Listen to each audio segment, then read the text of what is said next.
guys, don't forget, before we get into our sneak peek, like, subscribe to the Crime Chat, ring the bell, or this guy's gonna come after you. Previously on CrimeChat.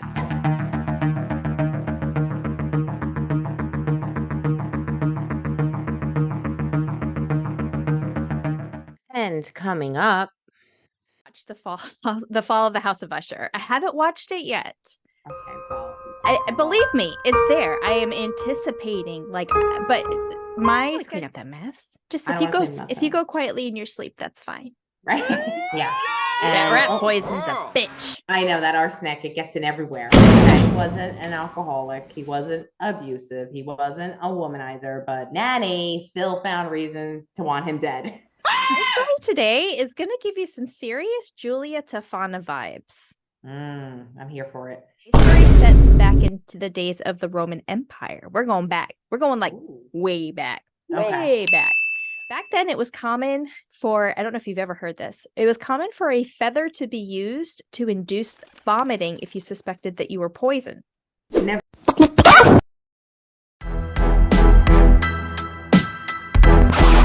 Hey there, chatters. I'm Nat. And I'm Kat, and welcome to the Crime Chat. I am your forensic femme fatale. Natalie is your true crime addict connoisseur. We're just two normal girls who obsess about dark crimes, evil minds, and occasionally the unknown.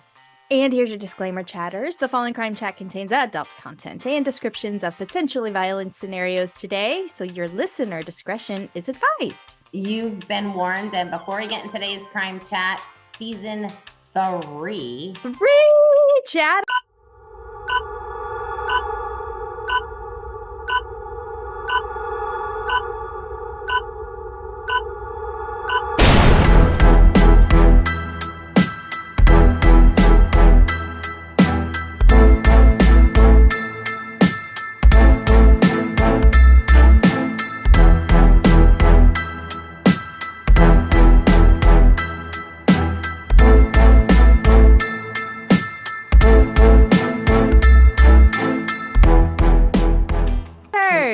And as y'all know, we take kind of October as a month to like research and refresh and kind of get a new thing going for the next season. And we've got quite the lineup for you guys. Yes. And like tradition, before we get into today's Crime Chat, Kat, what have you done? You're going to be disappointed. Oh, stop it. No. I didn't watch the fall of the House of Usher. What? I haven't watched it yet. Okay, well. Believe me, it's there. I am anticipating, but my schedule and Chris's schedule just have not aligned. So I've been swamped with my school work. I've got the work going on. I've got some contract stuff that I've been helping out with. So it's like I've got these, all of the things going on. Got family coming into town, so it's been a little cray-cray. Just do like a book club. Crime Chat book club. Yes. We're gonna have to feature my own book when I eventually get there one day. Yes. I haven't done really anything but write this story. Yeah. Edit the updates that we just had. Yes. We just did a bunch of case updates for season 2. That was fun. Yeah. Get into our cases today because we're doing 2 stories. Yes, be kind of part of our theme when we'll do our season premiere. Our season finale is going to be on female serial killers. And then our bonus episodes, which are the 5th Saturday of the month, only available on Patreon in full, will also include female serial killers. So get over to patreon.com/CrimeChatNatCat to subscribe before all the shabusiness gets going on. Yes, and it seems like the chatters, they do like murderous females for some reason. So, they do. The deets. Yes. So, as of March this year, the U.S. leads the rest of the world in documented serial killers, with a whopping 3,613 serial killers as of 2020. Yeah, that's a lot. Yeah, so England not so close second with 176 serial killers as of 2020. It's a huge gap. Number 2 is literally what, 3%? They're so normal. Yeah, they're normal and they're caring, loving people, and we're just What the hell? Well, murdering. The data tracks a number of serial killers that have been active each year too, with 1986 being the peak in the US. Generally, murders by serial killers in the US was at the highest between 1970 and 1990. We know that. Yes. Which is when some of the most sensationalized killers, and we're thinking Bundy, Dahmer, Ramirez, Gacy, Kemper, amongst many more. A lot of the people that we have covered. We covered one of these people, right? Kemper. We did Ed Kemper, two-parter last season. Yes. Yeah. He's the smartest one out of all of them. He is. Okay. Well, while men make up a majority of this surge, women serial killers have remained fairly stable over the centuries because we don't get caught. Who, me? But talking about female serial killers, did you know over the last century, women made up about 11% of all serial murder cases? Of these percentages, about 70% of documented female serial killers, their motive, financial gain, girl. Yeah.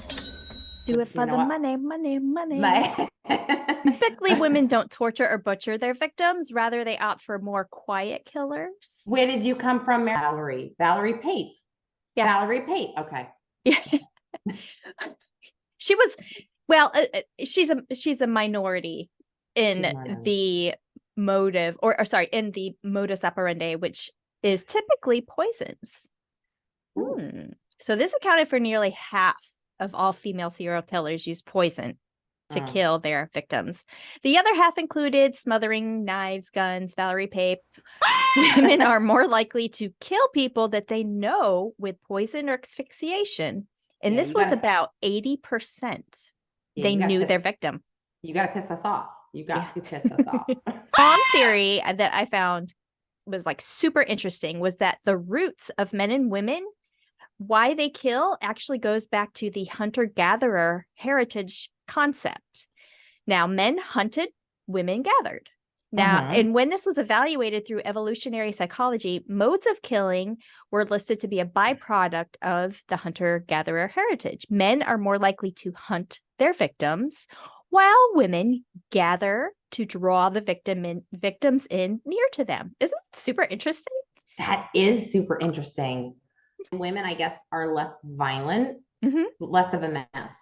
Yeah, I don't want to clean up that mess. Just if you go quietly in your sleep, that's fine. Right. I'm gonna give you two stories to kick off the season with female serial killers. Well, Kat, have you ever heard of the Giggling Granny?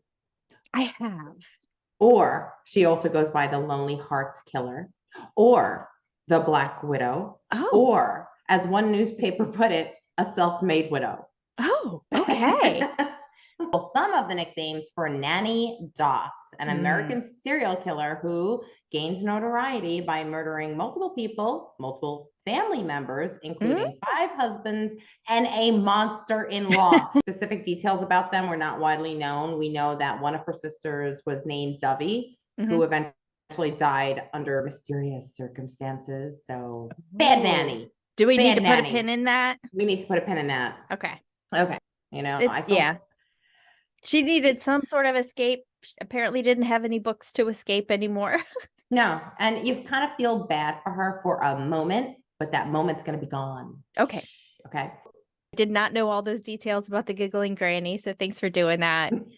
My story today is going to give you some serious Julia Tafana vibes. I'm here for it. And if you don't know who that is, chatters, go back to season 1, episode 7, a crime and cosmetic segment called Aqua Tafana.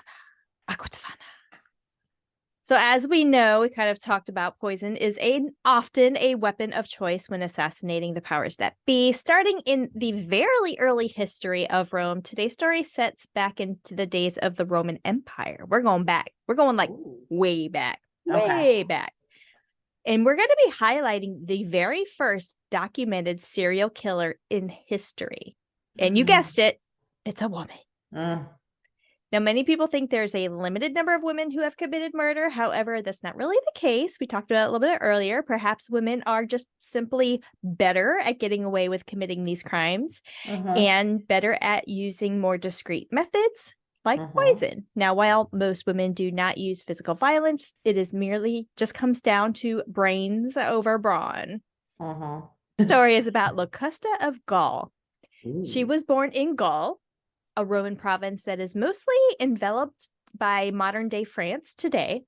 And although the time frame of her birth is not exactly known, it's likely that she was born in the last years of the reign of Caesar Augustus, which was the very first Roman Empire, 27 BCE.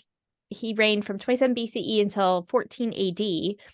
Or she was born during the first years of the following Roman Emperor, who was Tiberius, and he reigned from 14 to 37 AD. So we're talking like 2,000 years ago. Yeah, we're going way back, way Yes. back. Okay.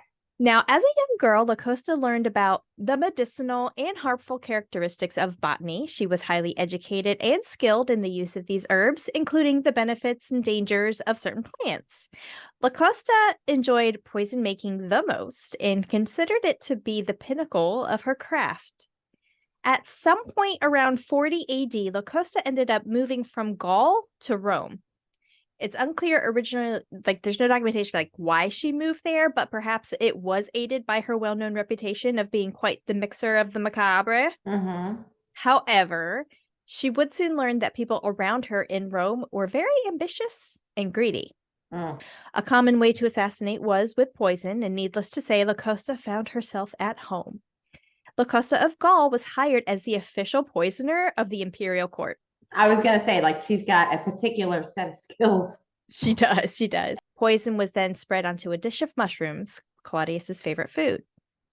Back then, it was common for, I don't know if you've ever heard this, it was common for a feather to be used to induce vomiting if you suspected that you were poisoned. Never heard of that. Never heard of it. And being a cautious man, Claudius always had a feather nearby.